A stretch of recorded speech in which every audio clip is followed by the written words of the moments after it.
Good morning बच्चों। आज अपनी होम साइंस की क्लास में चैप्टर नंबर 9 अपन रीड करेंगे। इससे पहले आप लोगों को 8 चैप्टर मैं पढ़ा चुकी हूँ और काम भी आप लोगों ने पूरा कर लिया होगा। अब हम स्टार्ट करते हैं। आहार आयोजन किसे कहते हैं? आहार आयोजन किसे कहते हैं?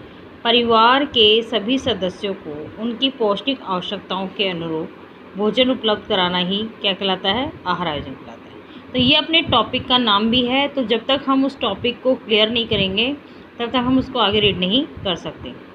तो आहार आयोजन ये चैप्टर का नाम है, तो उसके लिए हमें समझना होगा। और ये मैंने बुक में से आप लोगों को नोट्स इसीलिए कन्वर्ट कराए हैं, इसीलिए समझाए हैं कि आप उसको ईजी गोइंग समझ सको।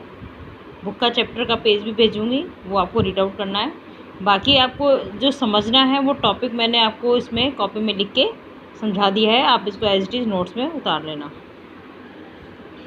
अब ये है, परिवार के सभी सदस्यों को उनकी पौष्टिक आवश्यकताओं के अनुरूप भोजन उपलब्ध कराना ही क्या कहलाता है? आहार आयोजन कहलाता है। अब दूसरे शब्दों में, परिवार के सदस्यों को उनकी आवश्यकताओं को ध्यान में रखते हुए विभिन्न खाद्य पदार्थों को उनके पौष्टिक गुणों के आधार पर आहार में सम्मिलित करना ही क्या कहलाता है? आहार आयोजन। तो क्या समझे आप आहार आयोजन किसे कहते हैं? आहार आयोजन का मतलब यही है कि आहार आयोजन परिवार के सभी सदस्यों की पौष्टिक आवश्यकताओं के अनुरूप भोजन उपलब्ध कराना क्या कहलाता है? आहार आयोजन कहलाता है। दूसरे शब्दों में अगर हम कहें कि परिवार के सदस्यों की आवश्यकताओं को ध्यान में रखे विभिन्न खाद्य पदार्थों को गुणों के आधार पर सम्मिलित करना ही क्या कहलाता है? आहार आयोजन कहलाता है। अब आहार आयोजन का क्या महत्व है, क्या इंपॉर्टेंस है?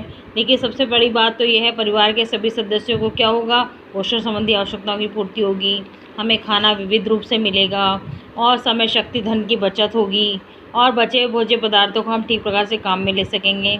आहार आयोजन से पौष्टिक आहार जो है स्वादिष्ट, रुचिपूर्ण और क्या बनाया जा सकता है? भोजन तैयार किया जा सकता है। रंग, सुगंध, स्वाद में वृद्धि होगी। तो ये आहार आयोजन का महत्व है। तो आहार आयोजन अगर हम बनाएंगे तो क्या होगा? एक तो टाइम भी जो हमारा है वो कम खर्च होगा, परिवार के सभी सदस्यों को उनकी रुचि के अनुसार भोजन मिलेगा, इसके साथ साथ समय शक्ति धन की बचत होगी। बचे हुए भोज्य पदार्थों का उपयोग हम भली प्रकार से कर सकेंगे। आहार आयोजन से पौष्टिक, स्वादिष्ट, रुचिपूर्ण भोजन तैयार किया जा सकता है। रंग, सुगंध, स्वाद में वृद्धि होगी। तो ये इसके क्या है? महत्व है। अब अगर हम बात करें आगे आहार आयोजन के सिद्धांत की, कौन से प्रिंसिपल हैं, कौन से सिद्धांत हैं जिनके आधार पर हमें आहार आयोजन करना चाहिए?